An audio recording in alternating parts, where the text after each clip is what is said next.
All right. Skin and Goa, everyone. This is Siava. We are calling the council now, and I am going to hopefully copy this live link to Facebook so anyone can watch on YouTube. I hope this is the right link. And let's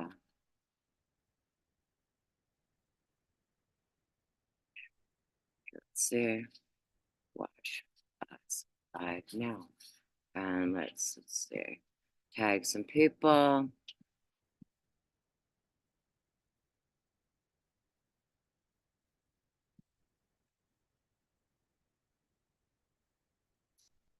Done. See, and see, post. Walla Wangantunga. Right, let's see. Send it over here. All right, there we go. Again, thank you, everyone. It just takes a few minutes when we begin to get all the technicalities addressed. So welcome to the Mending the Hoop matrilineal savage sovereignty circle. This is Siava. Deborah Ortiz is with us, and let me try and make sure that give a call to my associate. I'm going to mute for a second. So.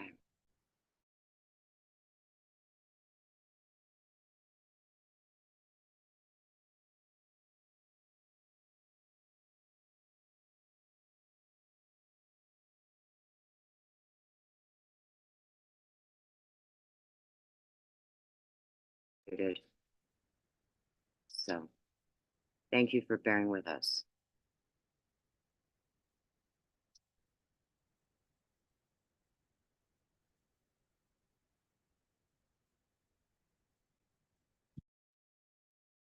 All right.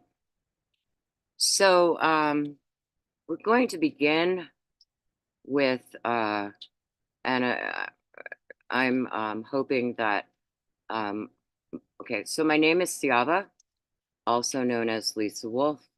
I am the daughter of Muriel, the granddaughter of Sadie and Lil, the great granddaughter of Yetta and Rose, mother of Alicia, Claire, and Misa Maria, grandmother of Lucy Jane and Charles Eric. And I am temporary bear clan under the Kanyenke Haka Longhouse. And I am going to, this was actually recorded as a closing prayer by my sister, Marie Cloud. But it's also a good prayer for an opening, if we can hear it.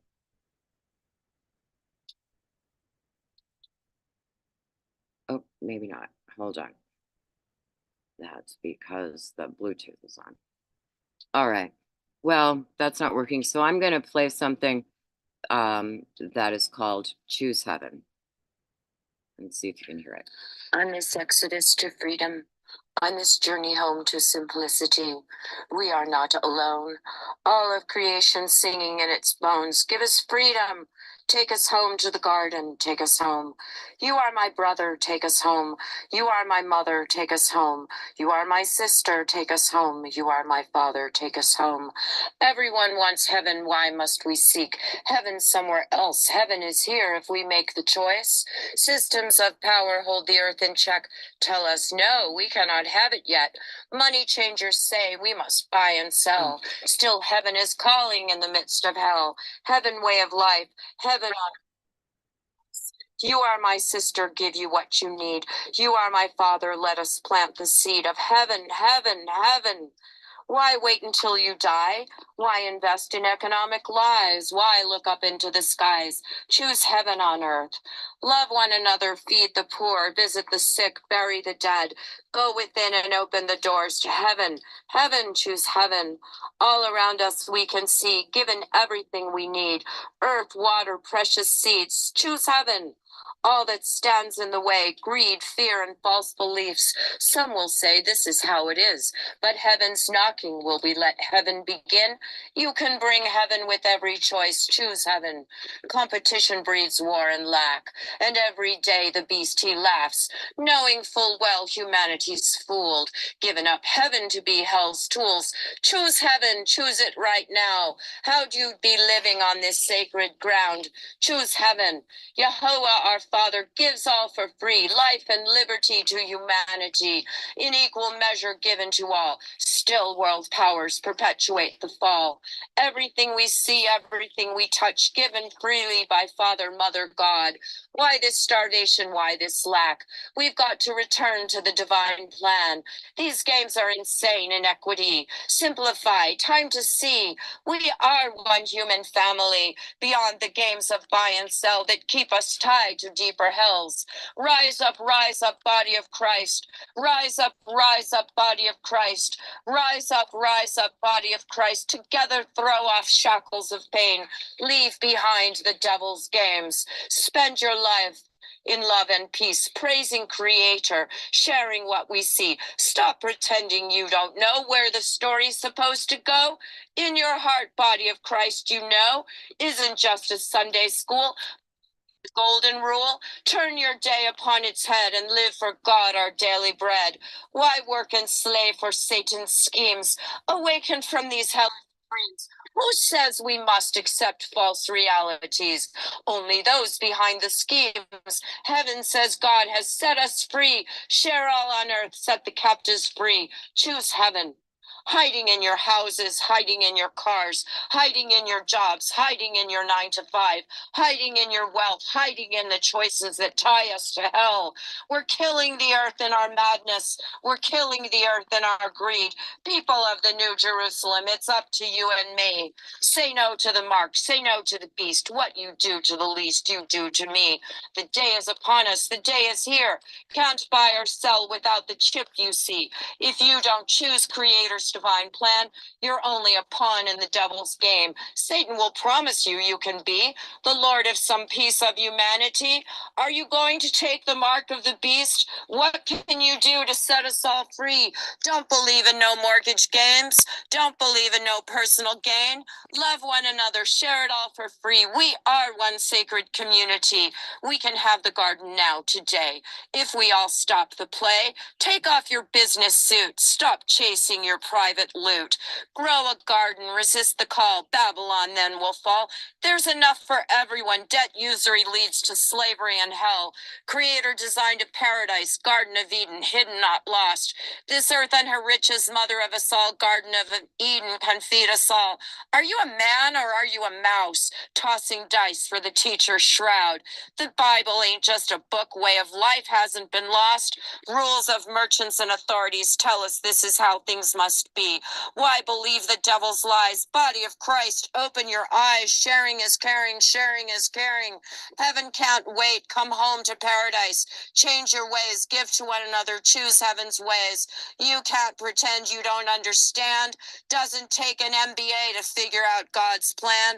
Love one another and share all you have. The kingdom of heaven is in your hand. Throw the money changers out of your house and live in heaven right now.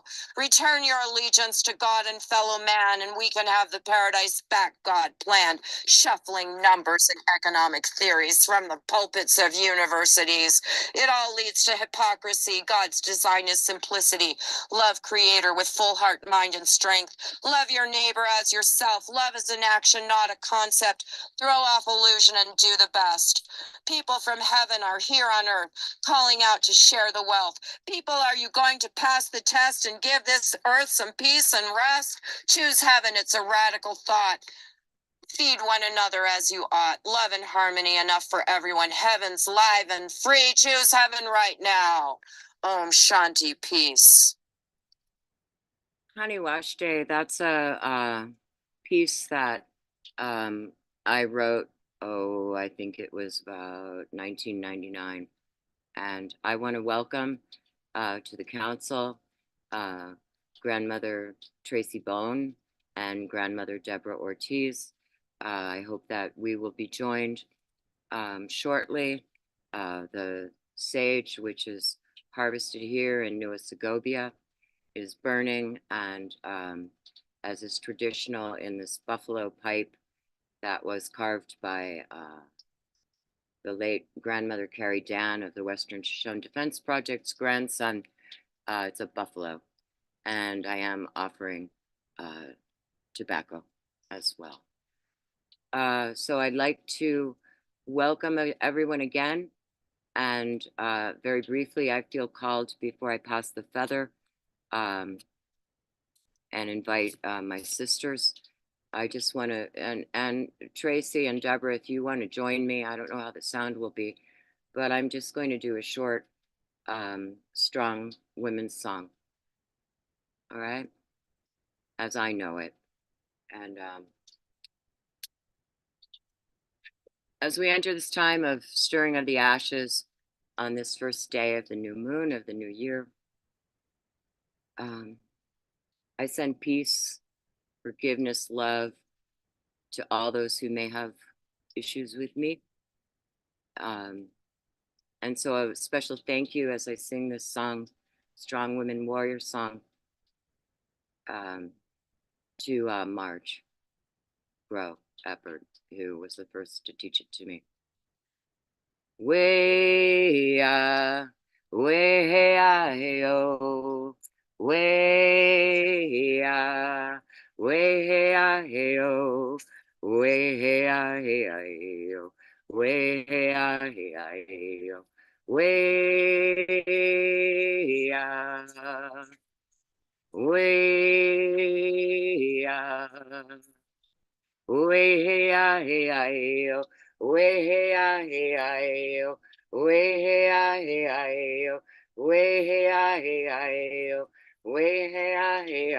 way, way, way, way, welcome, Honey Wash Day. Um, would Deborah, are you ready to speak? No. If you don't mind, I'm going to pass the feather to the Thunderbird Clan grandmother who is here, and welcome. In my space, I sit you to my right, place of all great respect. Welcome.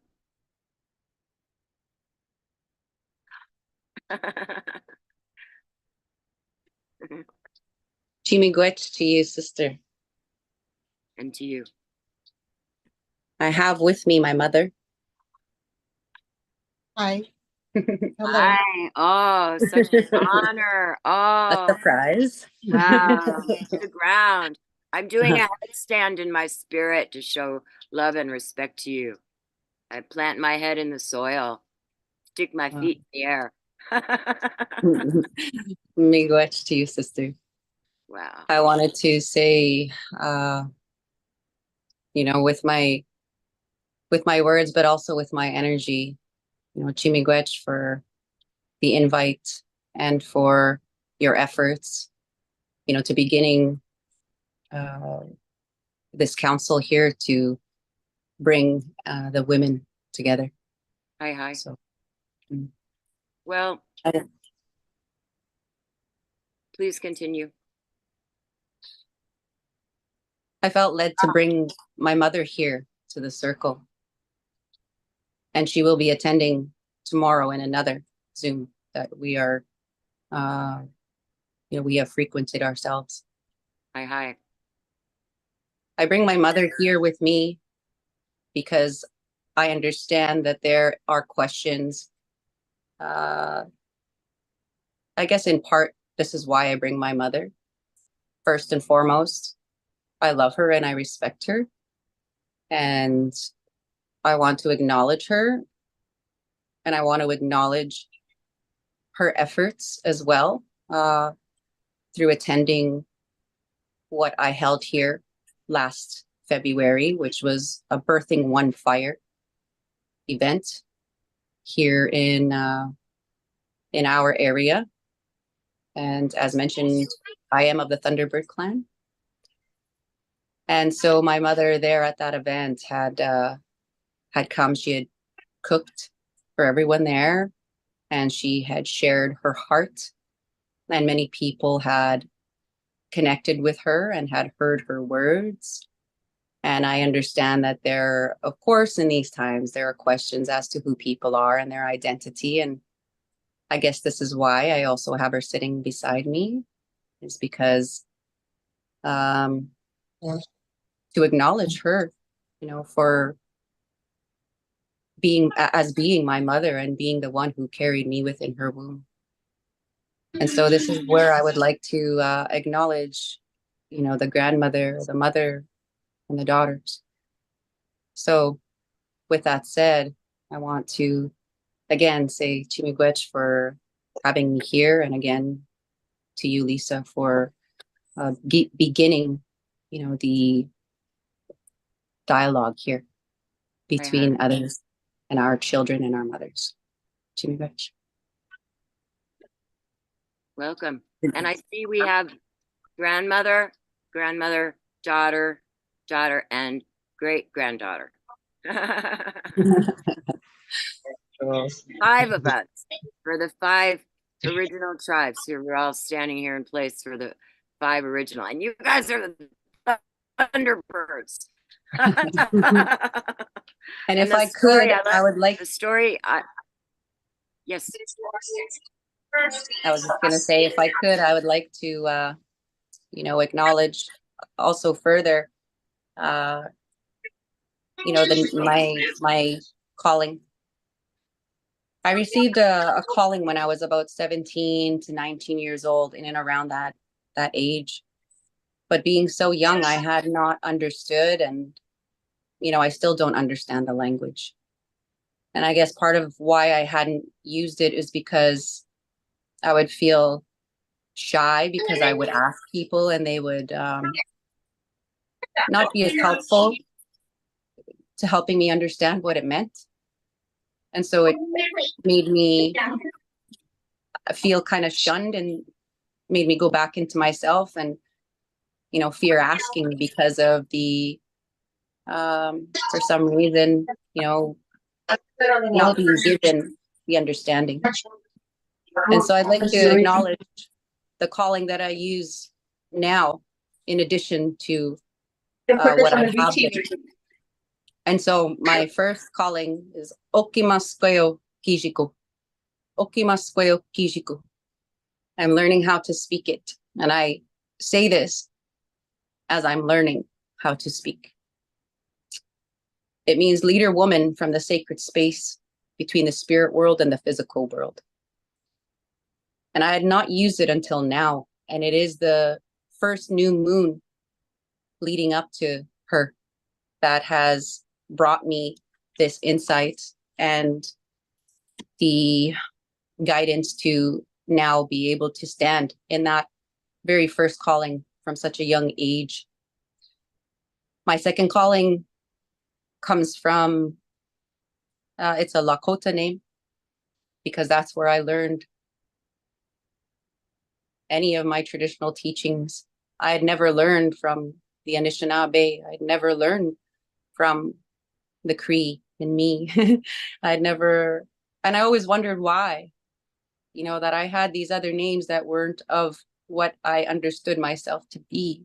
So it was like coming out of that confusion, and still, coming through some of the obstacles that have made it difficult for many of us to trace our matrilineal lineage, based on the I guess, the use of last names, and how a lot of our families adopted others. And so there's many things that we're still navigating, both my mother and I, as to how far we can go back in our matrilineal line. I do know, and I want to acknowledge, that I am the daughter of Red Horse Woman, also known as Yvonne. My grandmother, late grandmother,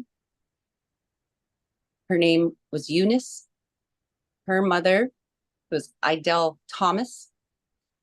And I have a photo of my great grandmother. But I don't know her name. I don't know if the last name Thomas is something that was given through a marriage or a patrilineal type of mentality, a way of putting something that would cause more confusion. So I'm still looking into that. But I followed the spirit on the journey, and this is what I feel that is very important in these times, is to navigating our own lines, and respecting I guess the spirit guided information and what we can find here in the 3D, as far as how far we can trace that. So Chimigwech, for allowing me to share. Chimigwech. And would you like to share? She's gonna actually head out. I just wanted to bring her here to say, to greet everyone. So greetings. Like Tracy said, my traditional name is Red Horse Woman. That was given to me. And my name I go by is Yvonne Bohm. So, and I'm not sure what else to share, but I'm proud of everything that my daughter is doing at this time. Proud of her so much. She's teaching me what I've never learned. My own mother, she wasn't given a traditional name because she didn't really follow that, and she didn't know how to, I guess, because she was part of the residential school persons. And I took care of her before she passed. I lived with her. I did everything for her. And she spoke of feeling bad because she never learned our traditional ways. And she really wanted to. She wasn't given the chance. But each time that I would put her to bed, I would smudge her with sweet grass. Mm. And she totally loved that. And if I kind of forgot at times, she would ask me, "You can smudge me." Yes. But I was so grateful to and honored to be able to return to her caring, what she did for me. That was a big honor. And I'm proud of my girl. She's taught me a lot of things that I probably wouldn't have learned on my own, to be honest. And I learn each day from her. And I love her dearly. But I do have things to do. And so I'm just going to say so long. Nice meeting you. Welcome. Oh, Welcome. you I have, look forward to being more with you. And thank you for gifting us these great miracles, Thunderbird Clan Mother. Thank you. The times of positive prophecy are unfolding. We claim it now. Open up. We're here. I see you. You see me. Lee, lee, lee.